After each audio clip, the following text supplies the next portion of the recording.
आज हम आपको 3 ऐसी बात बताएंगे जो शायद ही किसी मैकेनिक ने आपको बताई होंगी।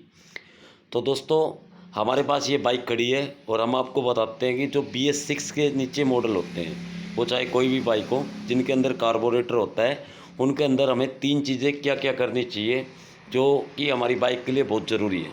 तो दोस्तों, सबसे पहले मैं आपको बता दूं कि हर बाइक के अंदर एक फ्यूल टैंक होती है और फ्यूल टैंक के साथ हम जब फ्यूल डलवाते हैं तो उस फ्यूल टैंक के अंदर कचरा भी आता है।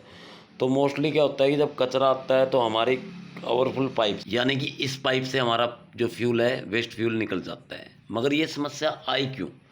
अगर हमारी गाड़ी के अंदर फ्यूल फुल है, अगर फ्यूल बहुत ज़्यादा है और ओवरफुल हो गई, तो हमारा जितना भी फ्यूल है वो सारा इस ओवरफुल पाइप से, वेस्ट पाइप से निकल जाएगा और हमारी जो फ्यूल टैंक है बिल्कुल खाली हो जाएगी। तो इससे बचने के लिए हमें क्या आदत बनानी पड़ेगी? दोस्तों, ये जो हमारी पेट्रोल टी है, इसके अंदर 3 ऑप्शंस होते हैं: ऑफ, मेन और रिजर्व। तो दोस्तों, पहले तो मैं आपको बता दूं कि 2018 मॉडल, 17 मॉडल या उससे ऊपर जो BS4 बाइक हैं, उनके अंदर ये जो पेट्रोल टी है, इसका ऑन ऑफ रिजर्व चेंज कर दिया है। आपने देखा होगा, पहले ऑफ इस साइड होता था, रिजर्व ऊपर की साइड होता था पुरानी बाइकों में, और मेन होता था नीचे की साइड। तो दोस्तों, इसमें सब कुछ उल्टा है। इसके आप इसको यहाँ करेंगे, मतलब पेट्रोल पाइप के पास करेंगे तो ये ऑफ होगी, और ऊपर अगर हम करेंगे तो ये होगी मेन में, और नीचे हमारी होगी रिजर्व।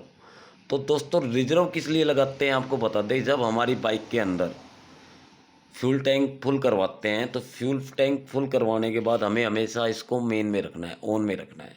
जब फ्यूल टैंक की मात्रा कम हो जाएगी तो हमारी बाइक झटके लेगी या बंद हो जाएगी, तब हमें इसको नीचे की साइड रखना है।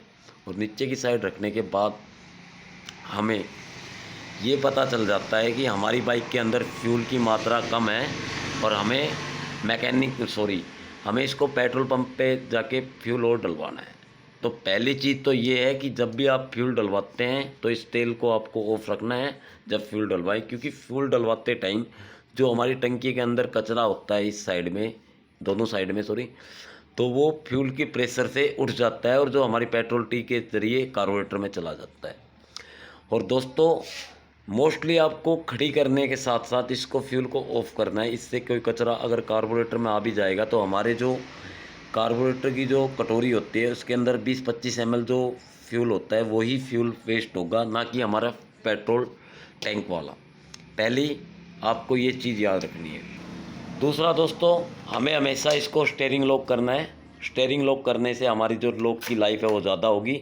दूसरा, हमारा जो लॉक है वो कभी जाम भी नहीं होगा। बहुत बार क्या होता है कि हम स्टीयरिंग लॉक नहीं करते और जब हमें स्टीयरिंग लॉक करने की ज़रूरत होती है, जब हम इसको करते हैं तो ये होता नहीं।